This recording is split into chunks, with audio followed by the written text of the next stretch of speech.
Olá, com alegria retomamos o nosso estudo da Revista Espírita.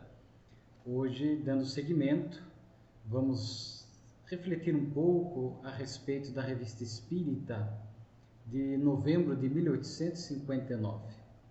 Hoje, por conta da natureza de alguns temas, nós vamos utilizar o recurso da leitura de alguns trechos para melhor exprimir o ensinamento espírita, a ideia do codificador.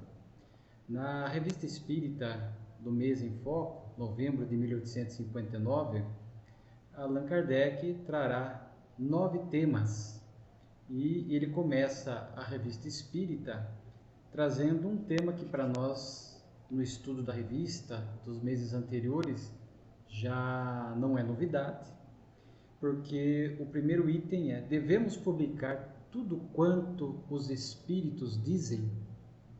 Isso foi uma pergunta dirigida a Kardec por um dos correspondentes, daqueles que acompanhavam a Revista Espírita.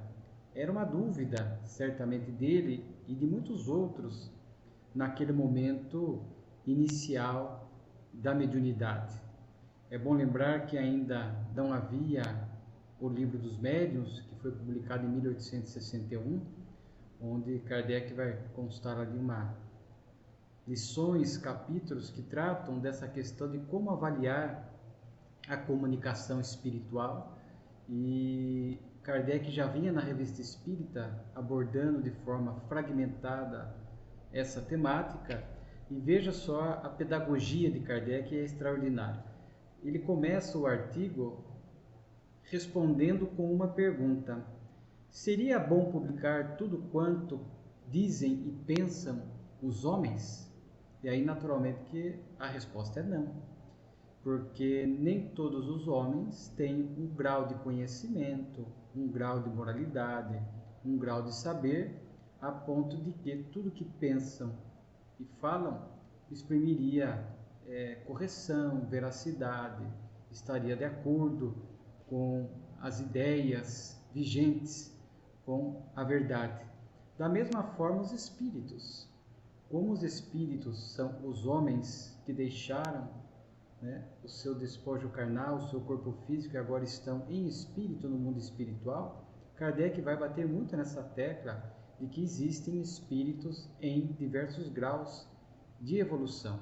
Aqueles que sabem, que conhecem, que têm um conhecimento mais amplo, menos amplo, que são ignorantes, aqueles que querem enganar, mistificar, aqueles que têm moralidade, os que não têm. Então Kardec faz uma classificação extensa, e isso já serve de alerta para nós, para já concluirmos de plano que não devemos publicar tudo quanto dizem os espíritos. Kardec vai nos trazer sempre essas orientações para que possamos ter o bom senso de analisar a natureza da comunicação, a sua forma, a linguagem utilizada, porque os bons espíritos vão utilizar uma linguagem séria, objetiva, sem enrolação, palavras sem que sejam chulas, palavras corretas,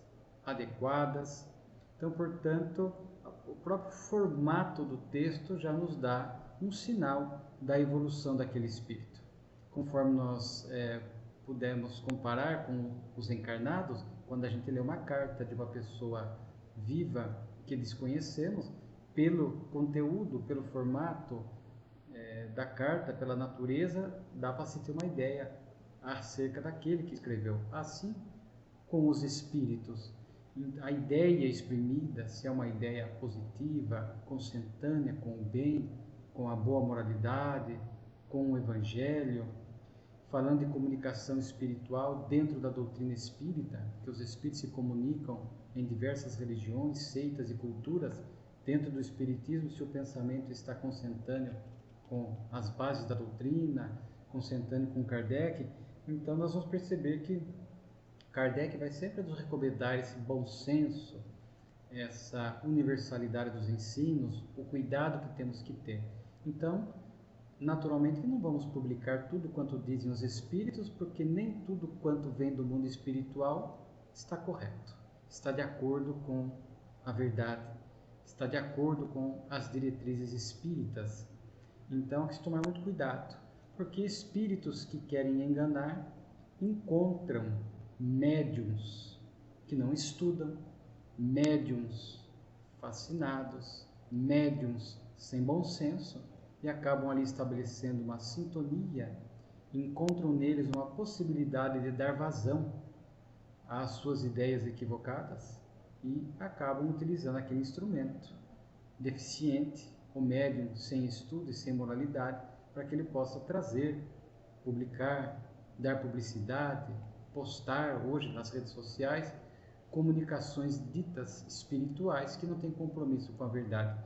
Um ponto Kardec deixa muito claro, que nem tudo que provém do mundo espiritual está correto. João, nós já citamos, consta da sua carta, não acreditar em todos os espíritos, mas provar se eles são de Deus. Então é um exercício de intelectualidade, é um exercício de aferição, para saber se aquela comunicação, se aquele pensamento, se aquela ideia que nos chega através da mediunidade, ela tem conexão com a verdade.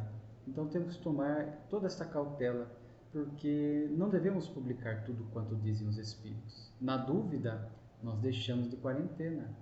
Então, se nós não temos certeza da veracidade daquilo, às vezes é um texto de natureza filosófica profunda, de cunho científico, nós deixamos de lado para que possamos, com o passar do tempo, confirmar aquelas informações até com outras pessoas. Às vezes, chega ao nosso conhecimento uma comunicação espiritual que às vezes está além do nosso conhecimento. E nós temos que ter a humildade de procurar outras pessoas mais esclarecidas dentro do movimento espírita, que estão no movimento espírita há mais tempo, que estudam mais, para que a gente possa ter essa humildade. Olha, recebi essa comunicação, foi postado na internet, chegou através das redes sociais, ou eu vi, encontrei isso num livro, o que você acha? Então, por isso é muito importante o médium estar num grupo mediúnico, porque o coletivo, o grupo mediúnico propicia, assim deve ser, essa reflexão, esse debate em torno das mensagens que chegam pela comunicação espiritual no grupo mediúnico.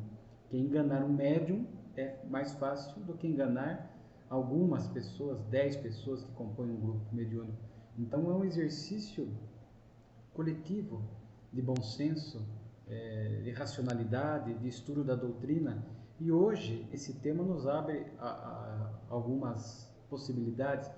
Primeiro, as obras espíritas de má qualidade, que chegam aos montes ao movimento espírita, através de médiums apressados, médiums que não estudam, médiums orgulhosos, fascinados, que querem projeção dentro do movimento espírita por ter psicografado uma ou mais obras, e isso às vezes acontece. Então, temos que ter este bom senso, esta análise dessas obras ditas mediúnicas que vão chegando ao movimento espírita, para que possamos fazer uma análise profunda se estão de fato em conformidade com a ideia espírita. Não tendo essa sintonia, esta conexão com o espiritismo, nós não colocaremos, por exemplo, na nossa casa espírita, aqueles que trabalham com biblioteca, com livraria, com clube do livro, tem que ter este cuidado de fazer esta análise severa para que essas obras de má qualidade não façam parte da casa espírita, porque nem todo espírita, sobretudo os iniciantes, terão condições de fazer esta aferição. Por isso que Kardec vai, inclusive, constar aqui no texto da Revista Espírita, ele vai dizer assim: tais publicações têm o inconveniente de induzir em erro as pessoas que não estão em condições de examinar e discernir entre o verdadeiro e o falso. Então este é o grande problema.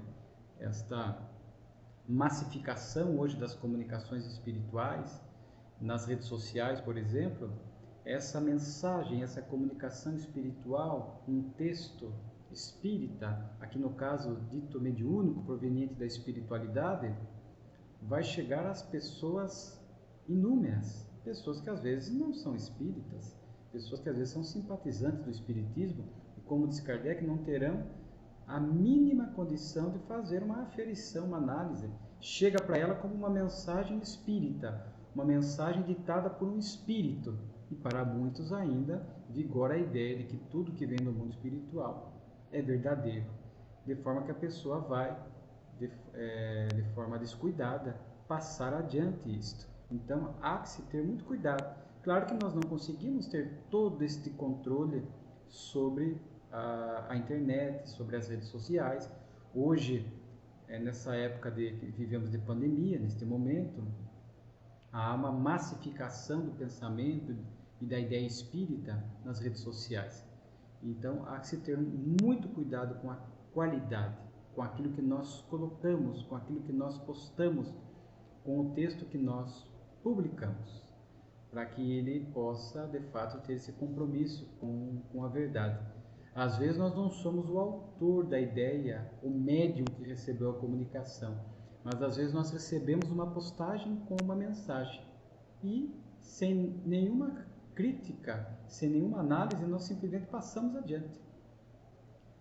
É responsabilidade nossa. Ao passar adiante uma comunicação espiritual ou uma mensagem dita espírita, um texto dito espírita, nós temos que ler. E se aquilo não passar pelo nosso crivo, ficar dúvidas, pontos que não guardam conexão com a doutrina, não passarmos adiante. E se tivermos intimidade, isso já nos aconteceu, temos intimidade, amizade com a pessoa que postou para nós. E a gente fala, olha, cuidado, esta mensagem, neste ponto, naquele ponto, não é doutrinária, então recomendamos que você evite de passar adiante. Assim nós vamos ensinando as outras pessoas a exercer esse critério.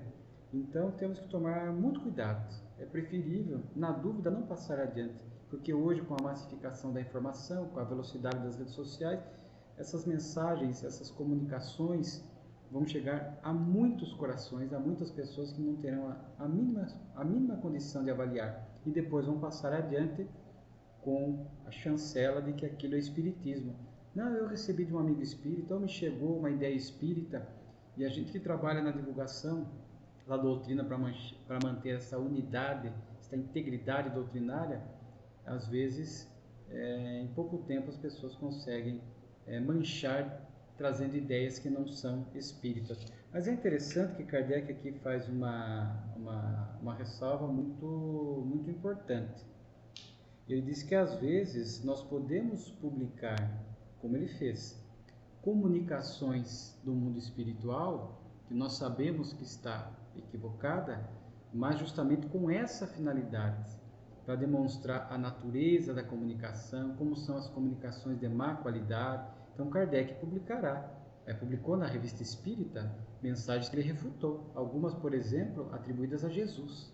Então ele publicou já alertando que era uma comunicação equivocada, de forma que ele ali publicava e demonstrava como ele chegou a essa conclusão, quais são as ideias, os pontos falhos daquela comunicação, para que isso sirva de ensinamento para que nós outros possamos também utilizar esse mesmo critério, esse mesmo cuidado. Então, nesse particular, com esse enfoque de instruir, de orientar as pessoas a desenvolver um crivo, né, de análise da comunicação, podemos publicar, mas claro, já de antemão com o alerta de que aquela mensagem ela não guarda conexão com a doutrina, mas que sirva de modelo. E Kardec fez isso algumas vezes na Revista Espírita, demonstrando, olha, esta comunicação foi recebida, mas aqui contém tal inverdade, tal erro, tal equívoco por causa disso, nesse parágrafo, neste trecho. Então ali Kardec ele vai materializando para nós o desenvolvimento da sua ideia, a forma como ele concluiu que aquela mensagem não guardava fidelidade. Então vejamos que não devemos publicar tudo que os espíritos dizem. Temos que ter o cuidado, estudar cada vez mais para que a nossa análise, o nosso bom senso doutrinário possa ir se ampliando, para que cada vez com mais exatidão nós possamos fazer esta análise, né? E aqui Kardec até no final conclui de forma interessante, né? Publicar sem exame ou sem correção tudo quanto vem dessa fonte do mundo espiritual seria, em nossa opinião, dar prova de pouco discernimento. Esta é pelo menos a nossa opinião pessoal, que apresentamos à apreciação.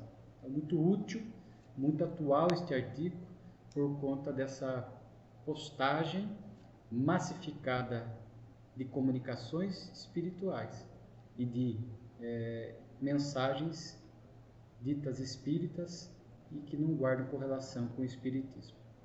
No segundo item aqui, Kardec chama da Revista Espírita de médiuns sem o saber. Ele vai citar aqui, está até na sequência aqui da Revista Espírita desse mês em foco, o senhor de Porry, onde ele vai receber um poema longo chamado Urânia, que é o terceiro texto da Revista Espírita. Nós não vamos nem ler, que é longo, são fragmentos de poemas recebidos pelo senhor de Porry, e que está aqui na Revista Espírita, né? Quem quiser ler na íntegra. E Kardec vai mencionar o meio pelo qual ele recebeu, por isso o nome Médiuns sem o Saber, porque foi através da inspiração, que é essa mediunidade mais, nós diríamos assim, menos ostensiva. Quantas pessoas recebem essas ideias do mundo espiritual sem que desconfiem de que aquela ideia, aquele pensamento é proveniente do mundo espiritual? Então, isso Kardec vai estudar em O Livro dos Médiuns, no item 223, aquilo o que provém do mundo espiritual, a ideia do médium, a ideia do espírito, meios de identificar e tentar diferenciar. É só o tempo e a experiência que vai fazer com que o indivíduo vá ganhando confiança para fazer essa distinção.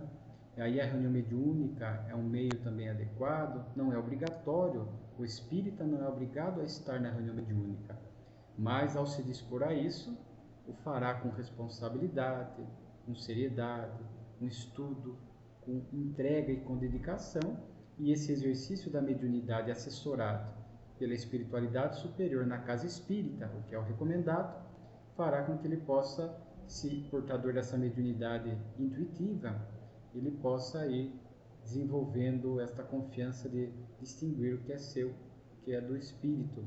Na verdade, Kardec também vai deixar claro que se o pensamento é bom, a ideia é boa, não há assim tanta importância nessa distinção. Mas com o exercício da mediunidade, vai se ganhando confiança. Às vezes nós não estamos pensando em algo específico. Às vezes nosso pensamento está em outro rumo e de repente nos vem uma ideia em sentido oposto, algo que sequer pensávamos, que hoje alguns chamam de insight. Às vezes, insight, nós podemos dizer que são essas ideias que chegam através da inspiração.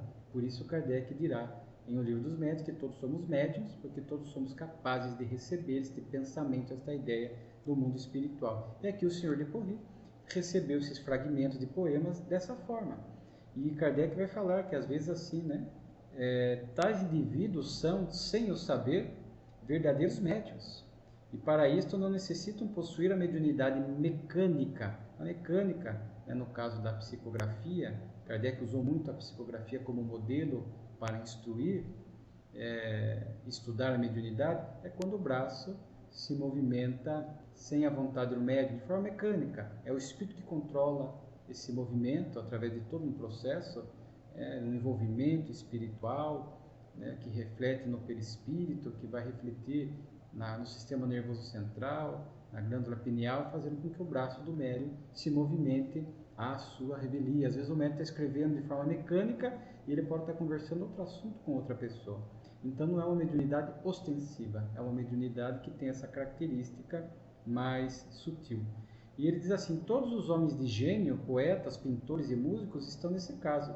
Certamente seu próprio espírito pode produzir por si mesmo, caso seja bastante adiantado para tal. Mas muitas ideias também lhe podem vir de uma fonte estranha. Pedindo inspiração, não parecerá que estejam fazendo um apelo? Ora, o que é inspiração senão uma ideia sugerida, né? Então a gente percebe que isso para nós espíritas é algo bem estudado, a questão da mediunidade, a questão da inspiração, a questão da intuição. Quem vai estudar o livro dos médiuns, nós tivemos a oportunidade de dizer, Kardec vai dizer que a inspiração é uma variedade da intuitiva. Kardec vai assim, sinalizar que, embora a gente às vezes use inspiração e intuição como algo sinônimo, e assim, de uma maneira geral, podemos usar, mas dentro de uma conceituação doutrinária mais adequada e mais profunda, seguindo o livro dos médiuns, o mecanismo é o mesmo, é a ideia que nos chega através do pensamento. Mas a inspiração, Kardec diz que ela é uma variedade intuitiva porque a pessoa às vezes desconhece esse fenômeno. Não há um envolvimento mais consciente da pessoa. Ela está recebendo a ideia à sua revelia sem que desconfie daquilo. Na intuição há mais um envolvimento da pessoa. O médium numa reunião mediúnica, o médium intuitivo numa reunião mediúnica, nós somos médium intuitivo. Ele tem consciência, mas ele sente o envolvimento espiritual. De forma intuitiva, ele capta a ideia e sabe que ela é proveniente do mundo espiritual. Então, na intuição, há um grau de consciência da pessoa. Ela sabe que está envolvida e que a ideia que lhe chega é do mundo espiritual. Na inspiração, a pessoa tem menos experiência, menos conhecimento e sequer desconfia que aquilo possa estar sendo proveniente do mundo espiritual. Então, ele diz aqui muitos pintores, artistas, poetas, que às vezes recebem isso através de forma via inspiração, nem desconfiam. E claro que, como Kardec diz, às vezes é proveniente do próprio espírito, às vezes é uma alma grandiosa que produz por si só, tem qualidade e capacidade para tanto. Mas essas grandes almas atraem grandes espíritos que vão aproveitar este grande conhecimento e vão incrementar, trazer uma ideia maior, uma ideia adicional. Então, esses grandes gênios da humanidade, além de serem almas portadoras de grande conhecimento, portanto, de forma própria, recurso anímico do próprio espírito, podem, por exemplo, trazer ideias próprias, mas também, nessa condição, sintonizam com almas também elevadas e podem, da mesma forma, trazer ideias via inspiração para a humanidade. Então, muitas ideias que chegam, muitas descobertas, vêm dessa forma, via insight, via inspiração. Inclusive a mediunidade do futuro, né? Teremos a oportunidade de falar isso mais adiante, no decorrer do estudo da Revista Espírita, que é justamente essa intuição, que envolve lucidez. Nós podemos dizer a inspiração consciente, a intuição com bastante lucidez, onde no futuro a mediunidade ela vai ser assim. Nós vamos ter consciência dos espíritos que nos cercam, vamos estabelecer essa sintonia lúcida, sem transe, sem inconsciência, sem crises, e vamos receber lucidamente este pensamento e partilhar com o mundo material. Então isso é muito interessante. Diremos, enfim, diz Kardec, que se os espíritos sugerem grandes ideias a um homem, dessas ideias que caracterizam o gênio, é porque julgam capaz de as compreender, de as elaborar e de as transmitir. Eles não tomariam um imbecil para ser intérprete. Então, mesmo quando os grandes gênios precisam trazer uma grande ideia para a Terra, os espíritos que são responsáveis por trazer essa ideia buscam espíritos que têm condições de aclimatar, de receber esta ideia e de transmiti-la. Então, muito interessante. Então, na sequência, Kardec vai transcrever esse fragmento de poema longo, são várias páginas, recomendamos a leitura, que acho que chega justamente através dessa forma. Aqui também a Kardec escreve um texto sobre Swedenborg, Emanuel Swedenborg. Kardec vai fazer aqui, inclusive, uma biografia sucinta, que é uma pessoa bastante conhecida, um homem que se destacou muito na área da ciência, da teologia, na mecânica, na física, na metalúrgica. Nasceu em Estocolmo em 1688 e desencarnou em 1772. Então, Kardec cita e transcreve, inclusive, formas. A gente vê que Swedenborg viveu os fenômenos espirituais. Mesmo antes do espiritismo, nós vamos perceber que ele próprio vai descrever que que ele começa a ter visões espirituais, né? Kardec cita isso. Ele vai começar a ver imagens, ver espíritos, ver, inclusive, em formas de serpente, formas de répteis, né? E vai estabelecer uma comunicação espiritual com um espírito que vai dizer: eu sou Deus, o Senhor e Criador Redentor. Então se apresenta esse espírito a ele com o nome de Deus, e ele não desconfia, que hoje, à luz da doutrina, um espírito que nos aparece e apresenta o nome de Deus, de Jesus, o nome de pessoas assim, grandiosas na história da humanidade. Isso já certa, de Deus nem se diga, né? Já poderia ser afastado de plano, mas nomes grandiosos já levantaria a dúvida. E ele, Kardec, vai dizer que dentro na doutrina de Swedenborg tem alguns pontos de afinidade com o Espiritismo, mas também há alguns pontos que ele defendeu, porque esse Espírito que se nominou Deus trazia a ele. Kardec cita o tema das correspondências, que fala o mundo espiritual e natural estando conectados entre si, né? Kardec, Swedenborg defendia a ideia que há um só Deus e uma só pessoa, que é Jesus. Então essa fusão entre Deus e Jesus, que o Espiritismo não aceita. Deus é o Pai, Jesus é o nosso irmão mais velho, o governador espiritual da Terra. Swedenborg divide o mundo espiritual, mas já falava do mundo espiritual, mas com incorreção, em 3 lugares diferentes. Havia os céus, os intermediários e os infernos, né? E ele dizia que os santos se dirigem de boa vontade para um dos 3 céus, então a tese dos 3 céus, e os pecadores para um dos 3 infernos, de onde jamais sairão. Então defendia as penas eternas, o que o Espiritismo também não concorda, por conta da amorosidade e da misericórdia de Deus. Então Kardec vai afastar esses pontos, né?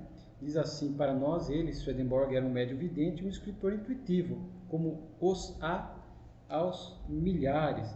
O grande problema dele foi de aceitar cegamente tudo quanto lhe era ditado por um espírito, né, sem submeter ao controle severo da razão. Então, claro que não havia espiritismo naquela época. Hoje, com as orientações, com os alertas de Kardec, muito mais fácil, né? Mas Kardec elogia muito Swedenborg, que pesa esses equívocos pontuais no seu pensamento. Kardec vai elogiar, dizendo que isso em nada prejudicou a grandeza de Swedenborg, né? A sua capacidade intelectual, né? As suas faculdades naturais, né? E fala dessa doutrina dele, que fez inúmeros seguidores e estudiosos, e chega a afirmar incontestável mérito de Swedenborg. Então nós vamos ver a educação, a polidez de Kardec, que jamais iria se referir a alguém de forma deseducada e rude. Só que é interessante que após esse texto havia um propósito. Kardec, né, vai trazer aqui, porque na Sociedade Parisiense houve uma comunicação de Swedenborg, 16 de setembro de 1859, né? E aí Swedenborg começa: desejei vir a vós para vos encorajar no caminho que seguis com tanto ânimo. Isso é típico dos bons espíritos, né? Que às vezes comparecem e inspiram determinadas pessoas, ou comparecem a determinados grupos com essa proposta de incentivar o ânimo, né? Há 1 ano preguei o Espiritismo e tive inimigo de todos os gêneros. Quando ele fala preguei o Espiritismo, na verdade ele está falando de algumas ideias espíritas, que o Espiritismo não existia. Surgiu em 18 de abril de 1857, com o Livro dos Espíritos. Mas, conforme já dissemos, a ideia espírita está presente na história da humanidade. Então, o Espiritismo não criou o intercâmbio, não criou a imortalidade, reencarnação, a crença no Deus único, etc. A pluralidade dos mundos habitados, de forma que a ideia espírita, né, ele diz que pregou, né? E ele reconhece agora no mundo espiritual alguns equívocos, né? A minha moral espírita e a minha doutrina não estão isentas de grandes erros que hoje reconheço. Assim, as penas eternas, as penas não são eternas, bem o vejo, né? Então, às vezes acontece do espírito chega, portanto, no mundo espiritual, um espírito com a capacidade dele, né, de Emanuel Swedenborg, chega e às vezes com pouco tempo de mundo espiritual já faz essa análise e reconhece os equívocos com humildade, né, que é um grande exercício de humildade, porque é espíritos que insistem no erro, persistem no caminho equivocado, dificultando a sua evolução. Então ele reconhece os erros. Inclusive, a Kardec dirige a ele algumas perguntas, né? E ele vai dizer a respeito desse espírito que se apresentou como Deus, né? Por que ele usou esse nome? Porque ele quis ser melhor obedecido. Então veja que o próprio espírito, de propósito, utilizou o nome Deus para que isso pudesse ter um poder de obediência e de convencimento sobre Emanuel Swedenborg. E às vezes acontece. Às vezes há pessoas aqui na Terra desavisadas que vão aceitar aquilo que o Espírito está falando, impondo pelo nome que ele apresenta. Não suspeita, não coloca em xeque a identidade do Espírito. Isso Kardec vai estudar em O Livro dos Médiuns, né? A identidade dos Espíritos, né? E aí, uma pergunta interessante. Kardec pergunta se o Espírito estava ali de má fé, enganando. E ele diz que não, que o Espírito, ele próprio estava enganado porque não era bastante esclarecido. Então era um pseudo-sábio, um espírito que ele não sabia que estava em erro. É diferente quando o espírito sabe que está em erro e quer causar problemas, ele quer mistificar, né? Ele quer enganar, está de má fé. Neste caso, como acontece algumas vezes, o espírito acredita-se ser portador da verdade e leva adiante. Ele poderia ter no mundo espiritual se preocupado mais em saber se ele estava com a verdade, mas não procurou. Acreditou cegamente que era portador da verdade e trouxe para Emanuel Swedenborg a sua ideia, que foi o médium, o intérprete que trouxe esta ideia, né? Então ele fala um pouco da mediunidade, né? Que às vezes ele via a imagem à sua frente, que ele falava, ele ditava o que ele escrevia. Por vezes a minha imaginação se misturava a isso, que sempre o médium em algum grau interfere na comunicação. Nós sempre dizemos que não há fenômeno 100% mediúnico, seja mesmo no inconsciente, o médium sempre participará em algum grau. Há sempre essa produção anímica, o animismo, né, que foi Aksakov, criador inclusive do livro, né, o Espiritismo e o Animismo, ou o Animismo e o Espiritismo, criador dessa palavra animismo, né, que provém do próprio Espírito, de forma que o bom médium é aquele que vai interferir o mínimo possível, desnaturar o mínimo possível a ideia do mundo espiritual, mas sempre vai ter algo do médium na comunicação. Às vezes a palavra, as expressões que usa, né, então o médium sempre não existe, o médium sempre vai deixar uma marca dele na comunicação, mas há aqueles que interferem demais e desnaturam, desvirtuam, distorcem. Este é o grande problema, né? Então, muito interessante. Depois, um artigo mais simples, chamado A Alma Errante, que Kardec estava muito conectado com a literatura da época, com a atualidade, com o jornal, e quando ele saía, como o espiritismo era muito combatido, quando saía alguma obra de alguma peça de teatro que tratasse ou trouxesse a ideia espírita, Kardec fazia questão de trazer para o conhecimento, né? Para demonstrar que outras pessoas estudiosas, pessoas inteligentes, pessoas da sociedade, também partilhavam da ideia espírita. Então aqui ele vai citar realmente uma obra da literatura, né? E do senhor Maximile du Camp, e Kardec transcreve uma parte do texto, é longo, nós claro que não vamos ler, mas ali Kardec diz que nesse texto, ele diz assim: não sei se o autor, o Maxime du Camp, é espírita ou não. Kardec não tinha esse conhecimento, mas diz que no texto dele as ideias espíritas estavam presentes, né? Reencarnação, progressão dos seres, pluralidade dos mundos e o futuro que nos espera, né? E ele finaliza assim: se o autor não está convencido das ideias espíritas, devemos convir que representa muito bem o seu papel, né? Mas era alguém que estava ali. O próximo artigo aqui também eu achei muito oportuno, o espírito e o jurado, um correspondente espírita, narra uma experiência interessante, tão rica que Kardec, é raro isso, Kardec não acrescenta nada, porque sempre em alguns textos a nota de Kardec ao final que ele não acresce nada.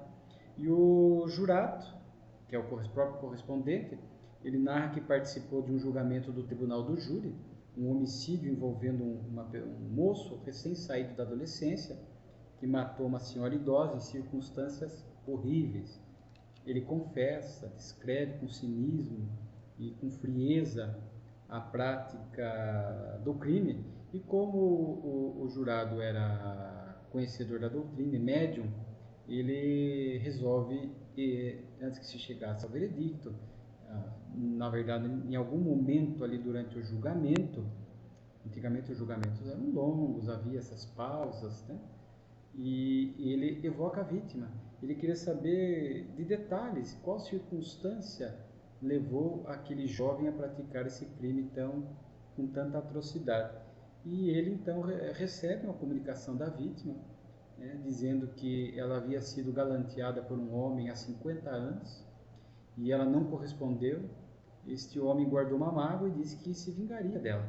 E esse homem vem a morrer e passa a obsediar o criminoso, fazendo com que ele, colocando ideias para que ele pudesse matar essa senhora, e ele, sem que pudesse imaginar que a ideia foi proveniente do mundo espiritual, ele acaba então cometendo o homicídio.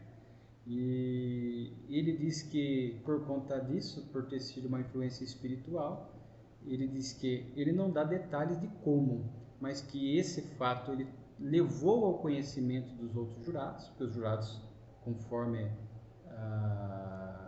o país, o formato do tribunal do júri, eles dialogam entre si, como a gente vê às vezes no tribunal do júri americano, e um jurado é livre para conversar com o outro, expor a sua ideia, o seu pensamento. E aqui ele sugere que ele comentou, dá a impressão que ele comentou com os outros jurados, que ele foi vítima de uma influência espiritual, de um processo obsessivo, e isso foi reconhecido como circunstância atenuante. Ele foi condenado, mas não recebeu a pena capital, a pena de morte. As circunstâncias atenuantes foram admitidas pelo júri, baseado nos motivos acima indicados, e a pena de morte foi afastada. Agora aqui, claro que comporta algumas observações. Primeiro que a própria vítima vai dizer que o impulso criminoso era vencível, ou seja, não era irresistível.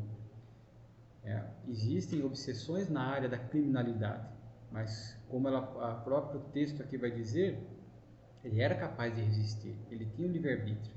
E se ele recebeu aquela ideia e deu vazão, é porque ele tinha tendência. Nós nunca vamos imaginar que um espírito que quer matar alguém se aproxime de alguém pacífico e faz com que aquela pessoa pacífica cometa um homicídio ou um crime qualquer. Pessoa que não é da índole da pessoa, do caráter da pessoa. A pessoa tem que ter a predisposição. Obsessão é isso, né? O espírito cria essa sintonia de acordo com essa predisposição moral da pessoa e fazendo com que ela possa agir dentro das fraquezas que ela traz, porque senão seria uma regressão espiritual muito grande. Então aqui a vítima, nesse contato mediúnico com o jurado, diz que ele era capaz de resistir, mas ele trazia a tendência, tanto que a gente percebe que a tendência dele era um espírito, ele era um criminoso, uma pessoa endurecida, tanto que ele confessa e descreve um cinismo, a forma cruel como ele matou. Então ele trazia essa tendência à criminalidade, à violência. O espírito obsessor que queria se vingar daquela senhora percebeu, o envolveu. E outro ponto, se essa senhora foi vítima de um homicídio, é porque ela trazia este gênero de desencarnação, é uma desencarnação violenta, porque nós sabemos que há leis maiores que regem isso, não é porque um espírito quer matar alguém, envolve uma pessoa encarnada e vai conseguir matar o outro, pura e simplesmente. Há leis superiores que regem tudo isso. Se não há a expiação, se não é devida a desencarnação dessa forma, naturalmente que a lei de Deus tem mecanismos para impedir isso.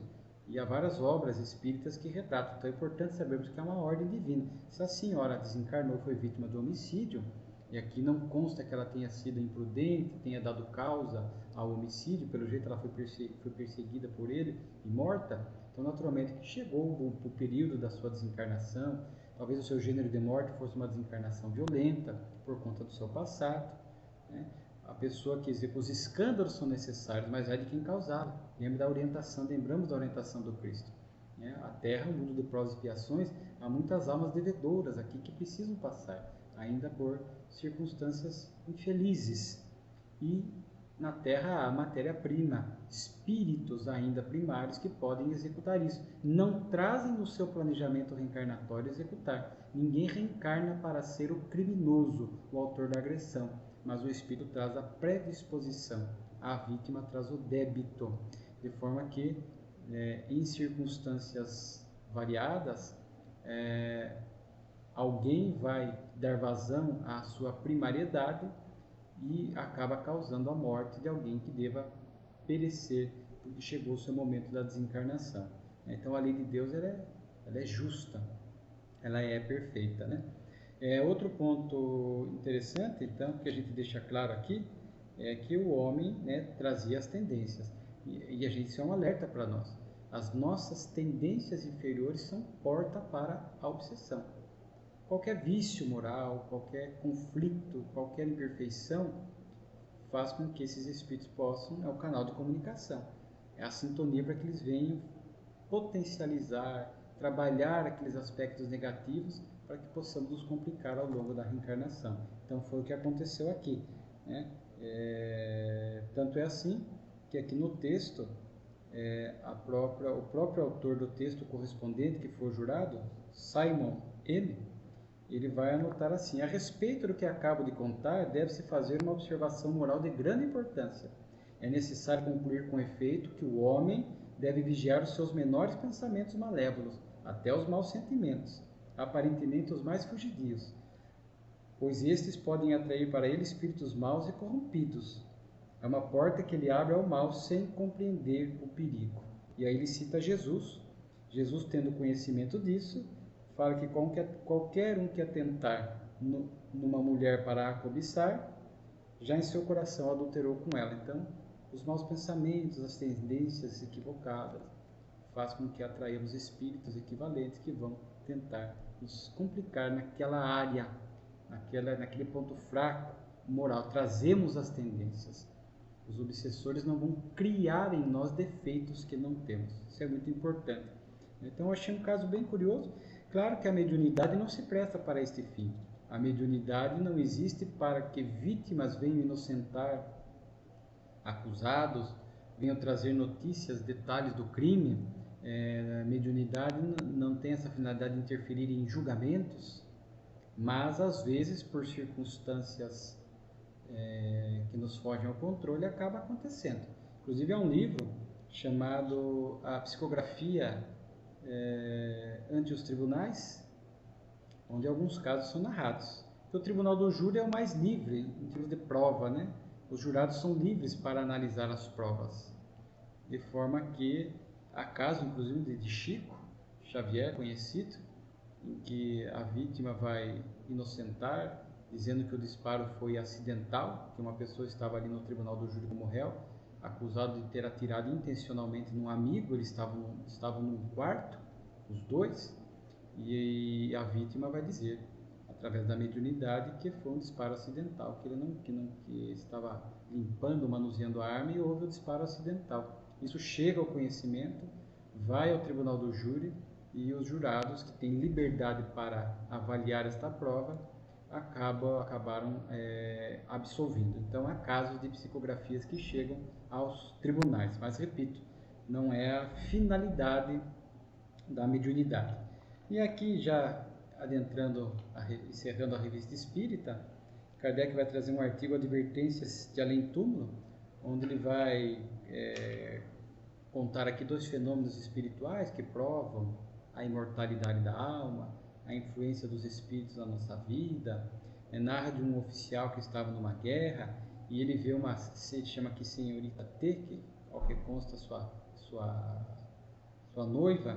Ele estava lá no campo de guerra, ela aparece na tenda a ele, pálida, ele conclui que ela estaria doente por conta da cena que ele viu, escreve uma carta a ela e depois ela aparece novamente e ele conclui que ela havia morrido, ele estava com a intenção de abandonar a guerra e voltar lá pedir uma licença da guerra, e aí ele vê esta imagem e não aguenta, pega a arma e suicida-se. E de fato, a visão que ele teve era verdadeira, ela apareceu a ele, estava de fato doente, e depois ela aparece a ele, de fato havia desencarnado.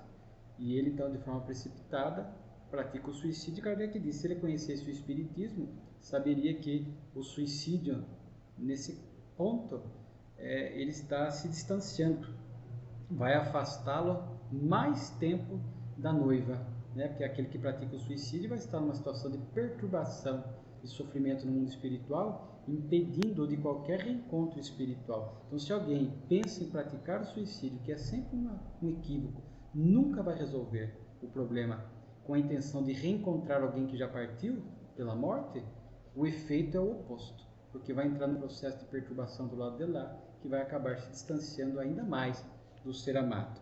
Então, e depois ele vai narrar um sonho, desses sonhos que são sonhos premonitórios, ou que nos trazem informações verídicas, né? De uma criança cujo pai havia saído com o irmão, com as filhas para uma viagem, iam levar as filhas no internato, eles são abordados por camponeses, são mortos, a criança sonha, acorda chorando, a mãe tenta acalmar, ela descreve a cena, e inclusive fala que desses camponeses que mataram, 2 deles moravam ali perto da casa dela.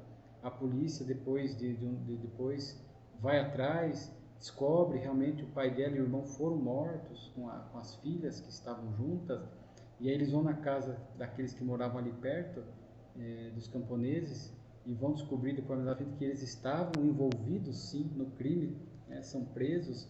Então é bem interessante, são fenômenos espirituais que comprovam essa influência dos espíritos, né, sobre o mundo material. Os convulsionários de Saint-Médard, na verdade, vai fazer alusão a um François Paris, um diácono de Paris, um homem muito bom, né, que depois que morreu, seu irmão levantou um pequeno túmulo no cemitério. Como ele era muito bom, ajudou muitos pobres, os pobres iam até lá, e começou a acontecer fenômenos espirituais ali, convulsões, curas. Ele é evocado, esse diácono, né, Paris, né, aqui pelo acento, e ele confirma que ele está bem no mundo espiritual, sempre socorreu os pobres, né, meritocracia, mas que ele não era o responsável por aquilo que acontecia, que aquilo havia outros espíritos mais inferiores envolvidos, que através do magnetismo, portanto através de recursos fluídicos, produziam aquelas curas, aquelas convulsões, que depois de um tempo houve a interferência da espiritualidade para que cessasse, porque começou a ter um rumo diferente daquilo que havia se pensado, né? E encerra a Revista Espírita simplesmente com uma carta do Sr. Mathieu a respeito de uma expressão milagre que Kardec havia usado em outubro de 59, né, que nós estudamos, e onde Kardec explica, né, aquela expressão milagre, que o Espiritismo não como algo que um fato que está derrogando as leis de Deus, um ato divino que derroga a lei de Deus, fazendo ele próprio derrogando a sua lei, fazendo com que algo impossível acontecesse. Não, milagre no sentido de que algo extraordinário, que está dentro de leis que nós desconhecíamos, né? Então Kardec cita esta carta a fim de que pudesse melhor definir para o Sr. Mathieu o conteúdo, o significado da palavra milagre. O Sr. Mathieu diz que discorda de alguns pontos de Kardec, mas essa conceituação da palavra milagre, à luz da doutrina espírita, ele concordava. Tá? Quantas lições, quanto aprendizado nós encontramos na Revista Espírita.